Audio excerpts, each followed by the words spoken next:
Bom dia, Gustavo, tudo bom? Bom dia. Bom, esse. Beleza. Esperar um minutinho aí, a gente inicia a nossa revisão. Eu vou fazer atividade avaliativa, beleza? Beleza.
Bom, bora lá, Gustavo. O pessoal tá meio desanimado aí, parece. É uma revisão rápida, na realidade, Gustavo, só mesmo para estar auxiliando na atividade avaliativa, né? Sobre os assuntos que a gente já viu em aula, não tem nada demais aqui. Então, bora lá, bora falar sobre esses conceitos aí. Se você for tendo dúvida aí, vai parando, não deixa passar não, beleza? Ok. Às vezes alguma coisa que passou durante as aulas, agora na revisão é a oportunidade. Eu nunca canso de colocar esse conceito aqui, ó, Gustavo, hardware, né? Ele é bem básico, mas acho que quanto mais a gente bater nessa tecla, melhor. Hardware, parte física do computador, parte palpável, né? Então, isso aqui acho que todo mundo já está ok, mas eu sempre gosto de voltar, de relembrar, porque é bastante importante. A gente falou aí também durante o curso sobre a placa-mãe, né? O que você entendeu sobre placa-mãe? O que é essa danadinha aí, Gustavo? Uai. Vou ter que fazer um resumo? Não, pode falar com as suas palavras mesmo. O que é uma placa-mãe? Uai, ela que manda tudo da fonte para os equipamentos, né? Da fonte para Ela é para responsável. HD, para os Isso. outros lugares. Ela é responsável por fazer a conexão entre todas as peças, né? É o intermediário, é isso. Exatamente. Ela é intermediária entre todas as peças. Ela recebe todas as peças e ela é responsável por fazer essa comunicação, né? Por exemplo, aí entre processador e memória, processador e placa de vídeo, toda essa parte de comunicação é feita através dela, tanto que todas as peças vão encaixadas na placa-mãe. Ela que é responsável por receber todas as peças. Processador também a gente viu que é a unidade pensante do nosso computador, né? Ela é É o responsável por cérebro. fazer. Sim? É o cérebro do computador. Cérebro, justamente, podemos dizer que é o cérebro. Ele é a unidade pensante do computador. Ele que é responsável por fazer todos os cálculos, fazer todo o processamento aí do que a gente vai executar e depois jogar isso para a memória. A memória, por sua vez, ela é responsável por receber aí, temporariamente os arquivos, né? Então, aqueles arquivos e programas que estão abertos, eles estão na memória até que sejam salvos ou até que sejam fechados, né? Então, ela recebe Uhum. temporariamente. Temporariamente, porque se houver uma queda aí de energia, se você fechar, já era, não vai estar mais nela, né? Tanto que dependendo do arquivo que você estiver mexendo, teve uma queda de energia, se o Windows deu telinha azul e você teve que reiniciar, já era aquele arquivo, você vai perder. Uhum. HD, bem básico, hard disk, né? Ou disco rígido, trazendo para o português. Responsável por receber aí já de maneira permanente, né, os arquivos. Permanente até que a gente exclua, é claro, né? E é Uhum. bom falar sobre a diferença entre conceitos de HD e de SSD. O SSD ele é um HD que funciona de maneira muito mais rápida, ele é muito mais rápido a gravação e a leitura de arquivos nele. Por isso que quando você tem um SSD, o desempenho para iniciar o Windows, para iniciar um programa, é um desempenho melhor, porque é bem mais rápido para o seu computador conseguir ler os dados que ele precisa para a inicialização. Placa de vídeo, nesse caso aqui, uma placa de vídeo off-board. Você sabe dizer a diferença entre a placa de vídeo on-board e a off-board? A onboard é integrada e a offboard você compra separado. Isso, em relação a desempenho. A offboard, em tese, é para ser melhor, né? Depende da placa de vídeo que você comprar também. Exatamente. Resposta sua extremamente correta. Viu? Perfeito. É claro que vai depender. Se você comprar um off-board muito ruim, né? Talvez É. a sua on-board seja melhor. Talvez seu processador é um processador que gera uma qualidade melhor de vídeo. Mas, de forma geral, em conceitos normais, né? A tendência é que a placa de vídeo off-board ela consiga ser aí mais rápida. E Tem lembrando que um primo quando... meu. Pode Pode falar. falar. Pode falar aí. Tem um primo meu que comprou o meu computador antigo. Aí era um i3 6000, 6200, um negócio assim. E rodava, tipo, tudo bonitinho. Ele pegou e comprou uma GT 420, achou que ia melhorar. Não melhorou, né? GT 420, pelo amor É de Deus. muito antiga, aí não dá. Aí não vai ter melhora, não. Pessoal, lembra de colocar nome completo aí, viu? Para fazer chamada. Matheus caiu da cama aí agora, né, Matheus? Bom dia.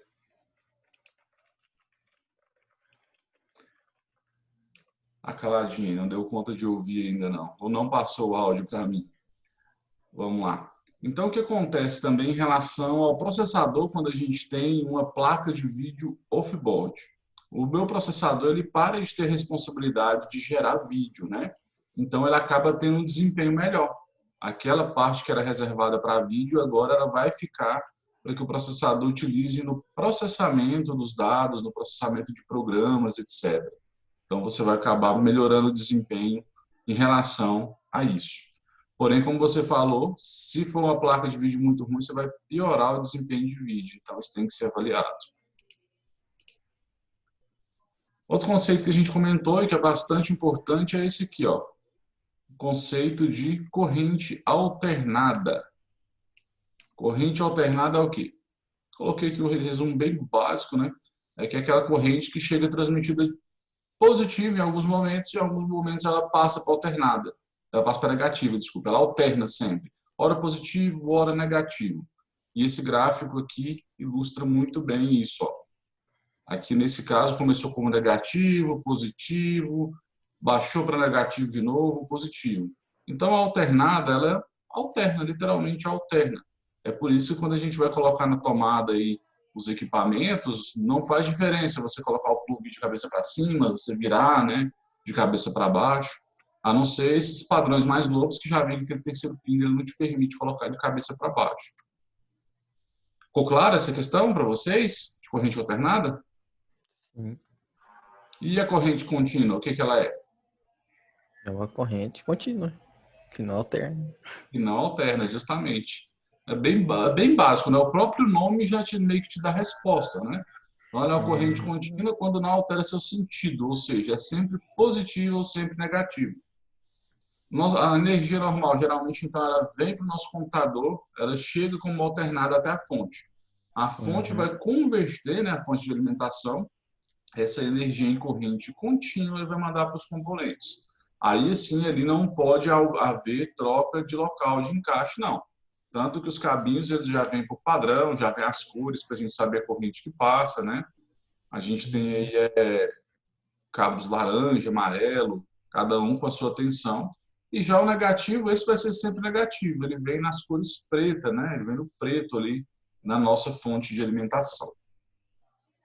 Claro também essa questão? Veja só que tal exemplo, ó, contínuo. Sempre mantém, nunca alterna. Principal software do computador, qual que é? No Windows.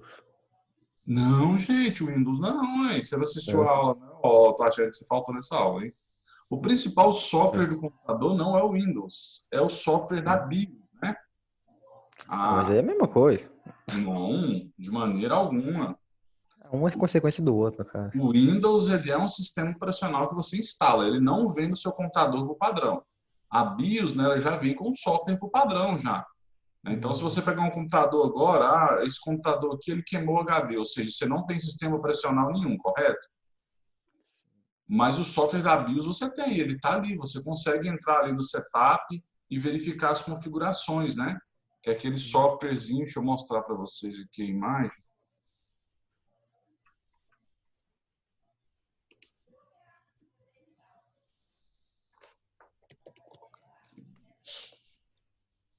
Esse softwarezinho aqui, ó, tem azul, tem esse aqui que é azul com prateado, com esse cinza. A responsabilidade do software da BIOS, além de você poder alterar várias configurações, como data e hora, onde que é para procurar o sistema operacional para iniciar, ele tem como principal função verificar se todas as peças estão apresentando bom funcionamento, tá?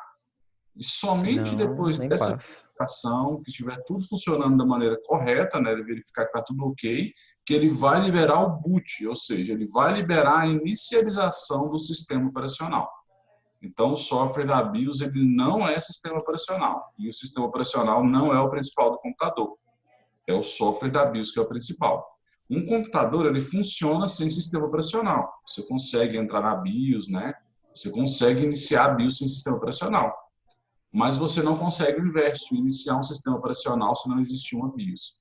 Então, com certeza, o principal é o software da BIOS. Ficou claro agora? Uhum. Beleza. Bom, só relembrar aqui em relação ao sistema operacional, a gente teve uma aula que a gente foi debater sobre isso, né? Pontos positivos, negativos. Sobre o Windows, a gente conseguiu chegar às seguintes conclusões, alguns exemplos aqui de pontos positivos. Que a indústria de software é muito boa do Windows, né? A gente tem muito programa para o Windows. Que ele tem uma compatibilidade de hardware muito boa, né? Ou seja, praticamente qualquer computador que você chegar, você consegue instalar o Windows nele. E ele é um sistema que a facilidade de uso dele é maior para aqueles usuários aí que não têm conhecimento. Ele é mais simples de você conseguir aprender a estar utilizando. Em relação ao Linux, a gente viu os seguintes pontos positivos, que ele é muito estável, sistema que quase nunca reinicia, não fica como o Windows dando tela azul, né? Muito difícil do Linux travar. As alterações dele, para você fazer alteração de configuração, você precisa de aprovação do usuário root, que é o administrador do computador. Então, isso ajuda que não sejam feitas alterações aí de maneira indevida, né? Que alguém que vai usar seu computador não faça sem querer ou por querer alguma alteração que vá atrapalhar o seu uso futuramente. Isso é um ponto bem positivo também. Compatibilidade de hardware também é muito boa, o Linux também, praticamente qualquer computador você consegue instalar ele. Eu ouso afirmar, inclusive, que tem uma compatibilidade maior do que o Linux, o Windows, porque computadores aí bem antigos, bem fracos, que hoje você não consegue instalar Windows 7, Windows 10, você consegue instalar várias versões do Linux nele. E a questão do baixo custo também. Primeiro, porque ele é um sistema gratuito, você não paga para utilizar o Linux, né? Totalmente gratuito. E segundo, pelo que a gente acabou de falar, máquinas fracas vão conseguir tocar alguma versão do Linux com certeza. Já o Mac, os pontos positivos que a gente viu, que é o desempenho, ele tem um desempenho bacana, realmente, um desempenho legal, não fica travando, não fica reiniciando de maneira alguma. A questão de segurança do Mac é uma segurança muito grande, né? Lembrando que o Mac é o sistema da Apple, né? Ele vem em computadores da Apple. Interface gráfica, ele tem uma interface bem bonita, bem agradável a gente estar utilizando. E para alguns também veio como ponto positivo a questão de status, né? Que então o Mac, lógico, tem um status aí um pouquinho maior, porque são equipamentos muito caros, equipamentos aí difíceis da gente conseguir comprar, a verdade é essa. Pelo menos para mim, que sou mais pobrezinho, não é fácil, não. E essa questão aqui, ó, qual o melhor sistema operacional? O que vocês acham? Windows. Windows. Por que é o melhor sistema operacional? Diga aí. Que é o mais prático. ele é o mais prático. A sua resposta, ela está correta quando a gente leva em consideração a sua individualidade, tá? Para você, por esse fato que você falou, né, ele é mais prático, ele é mais melhor sistema operacional. Mas a resposta que se for de maneira geral depende. Depende para que você quer esse sistema operacional, depende de onde você vai utilizar. Né? Por padrão, aqui no Brasil, se for para usuários, com certeza o melhor sistema operacional vai ser aí o Windows, porque muita gente já conhece, é mais fácil de estar operando, até pela questão de cultura, né? A gente tende a aprender a mexer no computador utilizando o Windows aqui no Brasil. Porém, se você quer reduzir custos, né, às vezes você tem um computador que é muito ruim, não está conseguindo instalar aí o Windows, talvez para você o melhor possa ser o Linux, né? Então, assim, realmente depende aqui da questão. Se você é uma pessoa, não, eu tenho dinheiro tranquilo, para mim comprar um Mac não é problema, o Mac é bacana, traz uma sensação de status e tal, então talvez para você seja melhor, o melhor computador seja um Mac OS, né? Que vem com o Mac OS, computador da Apple. Então aqui vai depender de alguns fatores, né? Individualmente, como você falou, pelo motivo que você mesmo citou, com certeza vai ser melhor o Windows. Mas a gente tem que avaliar o conceito de forma geral. Beleza? Lembrando agora desse conceitozinho que a gente viu, são os chipsets, né? Chipsets, eles são chips que se encontram na placa-mãe do nosso computador e são responsáveis aí pelo tráfego de dados, né? Eles que são responsáveis aí pela comunicação entre as peças. E a gente tem a ponte norte, que fica responsável aí pelas peças que têm maior transmissão de dados, uma frequência maior de transmissão. Exige mais no caso desse chip, né? Seria processador, memória, placa de vídeo off-board, isso tudo consome aí muito, mas muito tráfego de dados mesmo, é constante. E a gente tem a ponte sul, que é responsável aí por partes que têm um tráfego um pouco menor, um pouco menos intenso de dados, né? Seria, por exemplo, as minhas entradas USB, alguma plaquinha de rede que eu tenha off-board. Isso acaba que vai estar aí gerando um tráfego de dados menos intenso do que o processador e memória. Que processador e memória é o tempo todo, dado para um lado, dado para o outro, então é bem intenso mesmo. Tanto que o chip Norte ele esquenta bem mais devido a isso, e ele é aquele chip que, como a gente viu em aula, ele possui até um dissipadorzinho de calor em cima, né? Para estar facilitando aí a retirada dessa temperatura. Lembrando também sobre o que a gente falou de memória cache, né? Isso aqui é importante, que a memória cache é a memória de acesso rápido do nosso computador, é aquela memória, aquele pedacinho de memória que fica ali no processador, né? Ela é responsável aí por armazenar instruções básicas de uso, para que aquilo que o seu processador precise toda hora, ele não tenha que ficar toda hora indo na memória, busca, porque isso vai gerar um atraso, né? Ele vai ficar um pouco mais lento. Já estando com esses dados que ele usa o tempo todo ali colado no próprio processador, ele consegue ter uma melhor desempenho, né? Bem mais rápido dessa busca. Lembrando que os processadores vêm com memória cache do tipo L1, L2 e L3. A L1 é a mais rápida delas, só que é um tamanho bem pequeno. A L2 aumenta um pouquinho o tamanho, mas perde um pouco de velocidade. E a L3 você perde ainda mais velocidade, porém você já tem um tamanho um pouco maior dela. Lembrando que, mesmo a L3, que é a mais lenta das caches, ela consegue ser bem mais rápida do que a memória RAM. Conceito também de portas de comunicação, né? São entradas e saídas de dados do computador, então toda porta que permite entrar ou sair algum dado, ela é uma porta de comunicação. USB, porta que eu coloco ali microfone, porta para fone de ouvido, caixinha de som, tudo isso é porta de comunicação, tá? Entrada de mouse, entrada de teclado, saída para o monitor, tudo isso aí, porta de comunicação. Aqui eu tenho falando exatamente isso, os exemplos de porta de comunicação. Basicamente, toda a sua parte traseira ali da sua placa-mãe, né, que fica de fora do computador, são portas de comunicação. Isso aqui eu nem vou chegar a pedir, provavelmente, mas o barramento, ele é onde os dados ficam trafegando, eles passam por esse barramento. Aqui eu tenho essa imagem de exemplo, ó. Eu tenho uma barra grande ali na placa-mãe mesmo, né, o nosso barramento, onde os dados vão entrar e é por esse barramento que eles vão passar para estar indo onde é necessário, né? Então aqui, por exemplo, a comunicação entre memória e CPU, que seria o nosso processador, né? Esse dado vem para o barramento e ele trafega até o local que ele tem que chegar. Então a troca entre CPU e memória ela é feita aqui, ó, através do barramento. Assim como todas as outras trocas de dados, elas são feitas através do barramento. Pessoal, ficou claro para vocês? Alguém tem alguma dúvida sobre esse conteúdo, essa revisãozinha que a gente fez? Porque se tiver um momento é agora.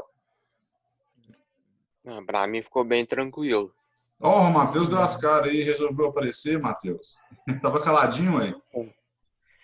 Nossa, acordei meio tarde hoje. Tá certo, mas teve bom que deu tempo. Alguma dúvida, Gustavo? Não. Não?